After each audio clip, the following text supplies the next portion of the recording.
শেখ হাসিনার রায় ঘোষণা নিয়ে নৈরাজ্যের সাথে নির্বাচনের কোনো সম্পর্ক নেই বলে জানিয়েছেন বিএনপির স্থায়ী কমিটির সদস্য আমির খসরু মাহমুদ চৌধুরী। বৃহস্পতিবার ঢাকায় নিযুক্ত ফ্রান্সের রাষ্ট্রদূত জন মার্ক শার্লের সাথে বিএনপির বৈঠক শেষে ব্রিফিংয়ে একথা জানান তিনি। এ সময় আরও বলেন, কাউকে জিম্মি করে দাবি আদায়ের অধিকার নেই কোনো দলের। যারা জিম্মি করার পথে যাবে তারা জনগণ থেকে বিচ্ছিন্ন হয়ে যাবে। বিএনপির জ্যেষ্ঠ নেতা আরও বলেন, যারা নির্বাচন বাধাগ্রস্ত করতে চায় তারা গণতন্ত্রের শত্রু। সারা বিশ্বের মতো ফ্রান্সও ফেব্রুয়ারির মধ্যে নির্বাচন দেখতে চায়। জানান, সব দেশে নির্বাচিত সরকারের সাথে কাজ করতে উন্মুখ প্যারিস। নতুন অ্যাম্বাসেডর আসছে।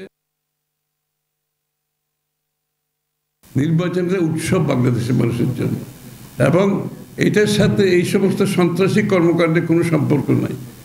লক্ষ লক্ষ সেন্টারে ভোট হবে বাংলাদেশে।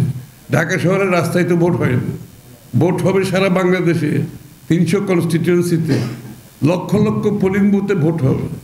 সুতরাং 2-4টা ঘটনা এখানে কি ঘটছে এটার সাথে নির্বাচনী কার্যক্রমের বাধাগ্রস্ত হওয়ার কোনো সুযোগ নেই। একটি গণতান্ত্রিক দেশে কোনো দলের সেই সুযোগ নেয় যে সরকারকে জিম্মি করে সমস্ত বাংলাদেশের মানুষের যে অধিকার সেটা কেড়ে নেবে এবং তাদের ভোটাধিকার কেড়ে নেবে।